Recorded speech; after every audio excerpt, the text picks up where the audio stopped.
me hit you with some data. 26 years, 14 champions, hundreds of participants, celebrity cameos, multiple trending items on Twitter, careers made, articles written, helicopters flown, studios stormed, tens of thousands of dollars awarded. Ladies, gentlemen, clones, and the JTP. The Smack Off, as you know, is a legacy event.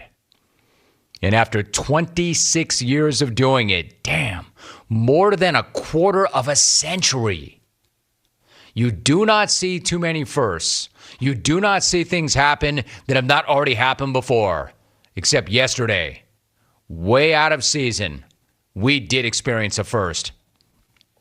If you listen to this show, then you know the only way into the Smack Off every summer is you have to be a champ or a mainstay. And if you're neither of those things, you have to earn your way in. You have to earn an invitation with a golden ticket. A golden ticket is what I give to somebody who makes a call, which is good enough, funny enough, sharp enough, weird enough, different enough. Any or all of these things to warrant a potential spot on air during the biggest show that this genre knows.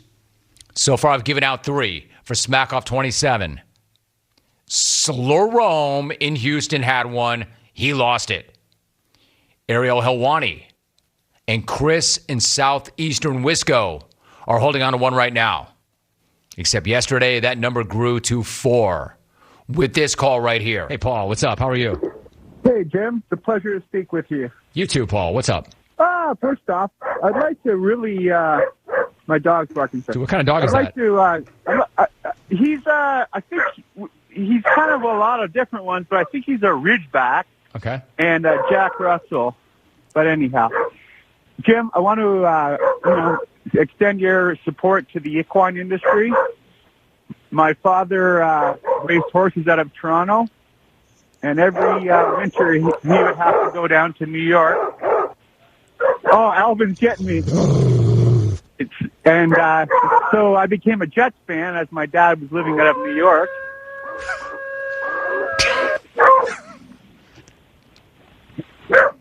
All right, Paul, thank you very much. Let me jump in here. Look, I know what you're thinking, right? How the hell did a call from Paul that didn't even get racked? Hell, it didn't even get finished. How did that produce a golden ticket moment? How did that guy get a golden ticket? And the answer is, I did not give the golden ticket to Paul. I want to give that dog something. 'Cause I've got a golden ticket. That's a first. I just gave a dog a golden ticket. I've never given an animal a golden ticket. That was an amazing call by the dog. That's right. You heard me. I gave a golden ticket to the dog, the official good boy of Smack Off 27, because it was, in fact, an amazing call from that dog. I mean, it really was.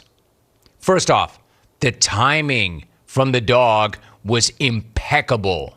Notice the dog waiting for Paul and I to exchange pleasantries before the dog ripped the phone and started to take over. Hey, Paul, what's up? How are you? Hey, Jim. It's a pleasure to speak with you. You too, Paul. What's up? First off, I'd like to really, my dog's barking. That dog was not there to take part. That dog was there to take over. Genius timing by the dog. I also love that Paul had no earthly desire or inclination whatsoever to leave whatever room that he was in to get away from the dog. Nope. And you know why that is? Paul knew who the star was, and he wrote out that entire thing as a supporting actor to the star. I think he's kind of a lot of different ones, but I think he's a Ridgeback. Okay. And Jack Russell. But anyhow, Jim, I want to, extend your support to the equine industry. That dog's like, hey, man, give me the phone. Give me the phone, dope. Give me the phone. Best part, though, is how Alvin starts to mess with Paul.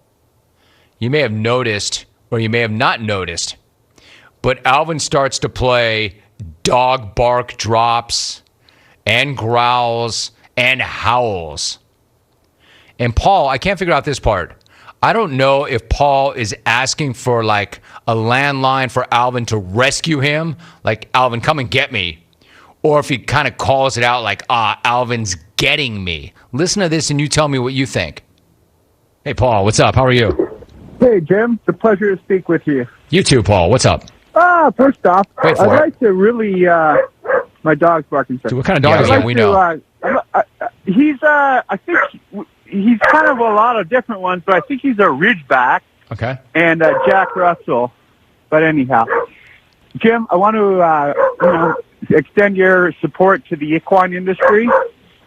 My father raced horses out of Toronto, and every winter he would have to go down to New York. Are there two dogs? Oh, Alvin's getting me. All right, so I became Alvin, a Jets fan. I as still my don't dad know what he moving was out of New doing, York. what his reference referred to. I like the way he's like, Jim, I would like to extend your support to the equine industry. You would? I think I can extend my own support. Anyway, Alvin doesn't stop. And when Alvin plays the howl, Paul stops talking completely because he's getting completely owned. And then when Paul decides that it might be over, he starts talking again, only for me to jump in and end the call. So, I mean, you heard the whole thing, right? And how utterly owned Paul gets. Complete ownage. Poor Paul. Except for the fact that he now owns the best phone calling dog in the country right now. Remember, golden tickets do not guarantee airtime. Keep that in mind. That dog has to continue to earn and re-earn his spot, which means, in theory, Paul has got to call back and put his dog back on that line. Unless that dog himself has got his own dog iPhone and can dial it himself. And maybe he can. I mean, what's a better visual? Paul calling up so his dog can perform, or the dog ripping the phone from Paul and doing it himself? You imagine calling into a nationally syndicated simulcast and holding the phone up to your dog because the host wants to hear from your dog, but not you. It's incredible. But the dog is no different than anybody else who calls this show. You have to earn and re-earn that golden ticket. And the reaction has been so much better than I thought. The reaction's been amazing and nonstop. I could read it all day long. Instead, however, I want to focus on a thread that a bunch of you started last night. The thread of other animals that participated in the jungle. Other animals that came through jungle calls, such as one of the most famous ones ever. Jim in Fall River had a bunch of donkeys in the background of his call. You know, last night I was trying to cast a mental picture of what the jungle might sound like without the host, without the famous guests, without the facts and the emails, and without my takes. It wouldn't be a very appealing sound. I love trouble. For a few clones, I hate you all a-holes on the street. I avoid you at any cost. You are lined up to piss on my debut. Your prize will be a leg and a boot. Barking Mark in Buffalo. Just the fact alone that you chose Flutie to run smack on makes you look like the no-take wonder you are. I can't wait for you to break out with some Lance Armstrong or Eric Davis smack. You know, the only way you can win this thing is if you called on a cell phone while barrel jumping Niagara. Bet you can't do it, buddy.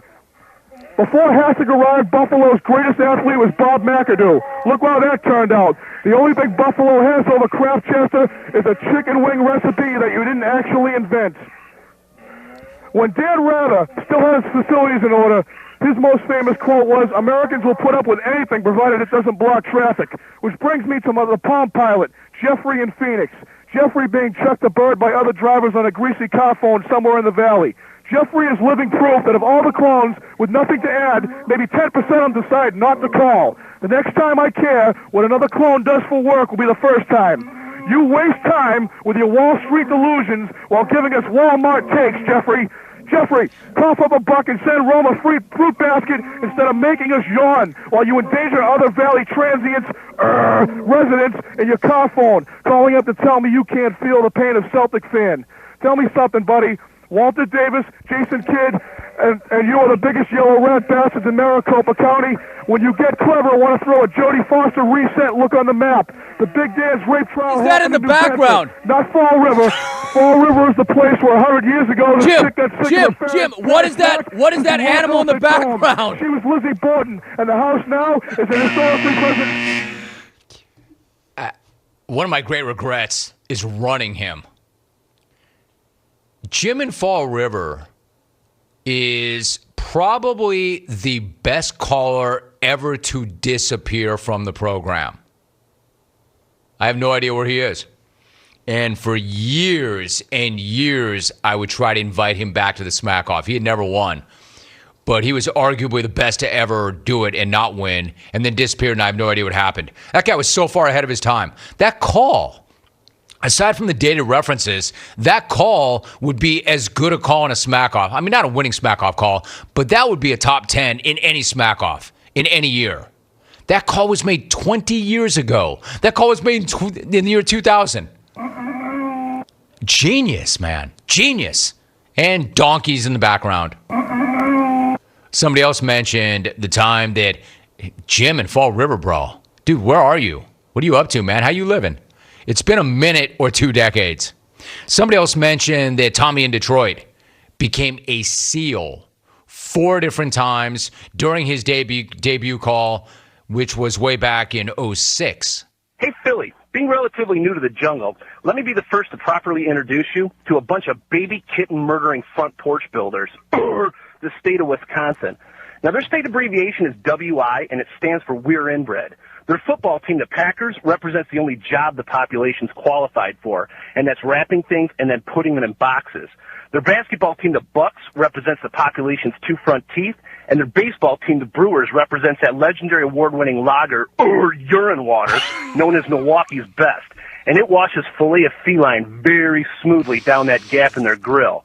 Hey, memo to Freddie Mitchell. I'm a spokesman for Roger Ross Perot, and he told me to inform you that the giant sucking sound you hear is you as a wide receiver and your no-talent hands getting vacuumed over to Europe in order for you to get a job playing football. Recently, some dude from Chapel Hill called in and brought up the fact that under no circumstance would Michigan fan ever root for Ohio State. Well, I'm here to give you a little example of why he was right. Memo to the hookers and whores in C-Bus, the women of Columbus. Again, why did we run that call back then, Alvin? Hookers and whores in C-Bus got that seal run. Except there was not an actual seal in his call. My man sounded like one. I think that was his version of except it was not it was He's trying to say and instead the seal barks Another amazing call. If you have any other resets of animals hijacking phone calls, just let me know.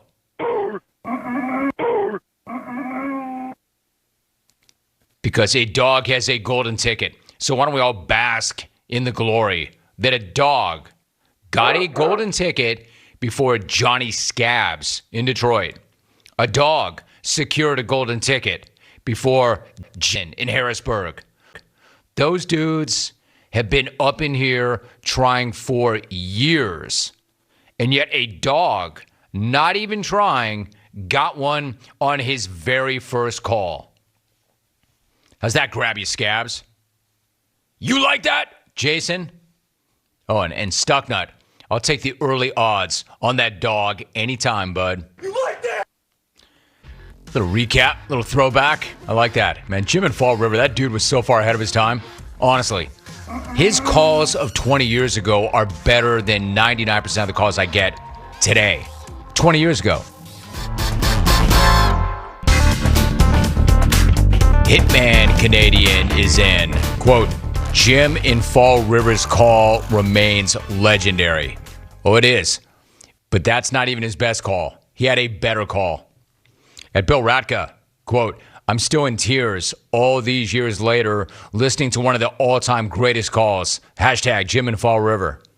I'm just blown away by time. I'm blown away by how timeless the great calls are. That call, I mean, again, to say that it holds up does not begin to do it justice. That call sounds amazing 20 years later.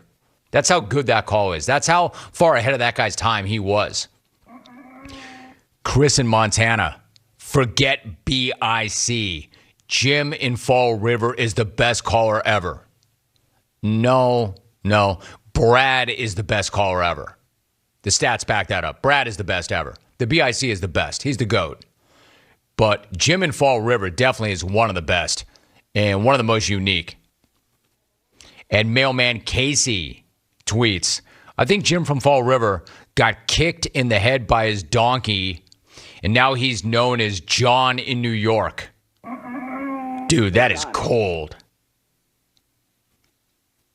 PJ in the Mile High, quote, I am coming for Paul's dog.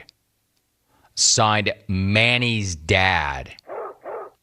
That one hits way too close to home for Lil Avi. I'm not going to reset that story.